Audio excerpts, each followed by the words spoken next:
KP में हमने देखा है नॉर्थ के कई एरियाज़ में जहाँ पे ये मसले मसाइल सैलाब के हुए हैं और अगेन ये कोई ऐसी बात नहीं है कि यार इस एरिया में पहली दफ़ा ऐसे हो रहा है, ये होता रहा है बड़ी देर से।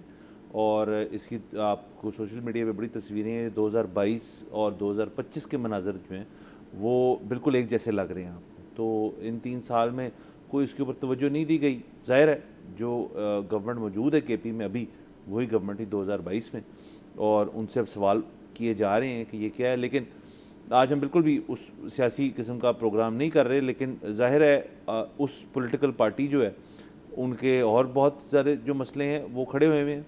लेकिन इसकी ये बिल्कुल मतलब नहीं है कि आप उस चीज़ को इग्नोर करें जो आपकी सूबाई ज़िम्मेदारी है। देखें आप नेशनल पॉलिटिक्स, ये तो सारे इश्यूज़ जो हैं वो तो नेशनल पॉलिटिक्स का हिस्सा है ना।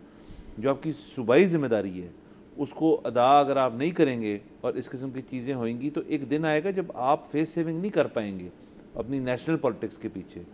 सूबे की हद तक आपको फिर आप जवाबदेह हैं और आपको जवाब देना पड़ेगा। अगर आप वहाँ पर अच्छी परफॉर्मेंस दिखा दें तो जितनी मर्जी ज़्यादतियाँ आपको लगता है कि फ़ेडरल लेवल पर आपके साथ हो रही हैं, अवाम फिर एक ख़ास हद आती है कि वो ज़्यादती नहीं होने देते। अभी तो आप देखें ना कि मतलब जिस तरह से वो कहा जाता है कि जी फेडरल लेवल पे उनके साथ जो भी हुआ, पंजाब उस तरह से नहीं निकला, सिंध ने उनका साथ नहीं दिया, वो इसीलिए नहीं ना दिया क्योंकि उन्होंने देखा कि यार वो जिस सूबे में आपकी हुकूमत है वहाँ पर कौन सी दूध की नहरें बह गई हैं। अगर बह गई होती तो ये ज़्यादा साथ देते थे।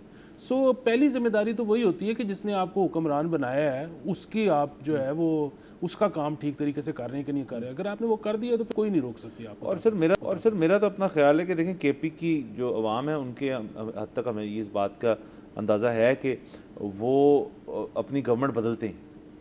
वहाँ पे पीपल्स पार्टी भी रह चुकी है, वहाँ पे एएनपी भी रह चुकी है, वहाँ पे पीटीआई भी मौजूद है। लेकिन पीटीआई ने बड़ी कंसिस्टेंट 2 टर्म्स जो हैं वो तब से वहाँ पे है और ये चीज़ जो है 3 टर्म्स है एक्चुअली।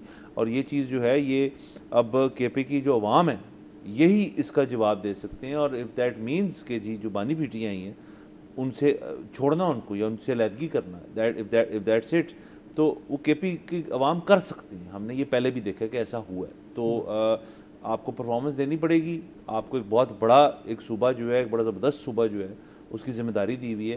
तो ये चीज़ें जो हैं ये अननोटिस नहीं जाती। बिल्कुल, बड़े को छोड़ें, छोटा हो तो चले, और आसान होनी चाहिए गवर्नेंस। बात तो ये है कि गवर्नेंस करके दिखा दें तो फिर कोई उनको दुनिया की ताकत फेडरल में आने से नहीं रोक सकती। बिल्कुल। सब्सक्राइब करें और बेल दबाएं ताकि कोई खबर रह न जाए।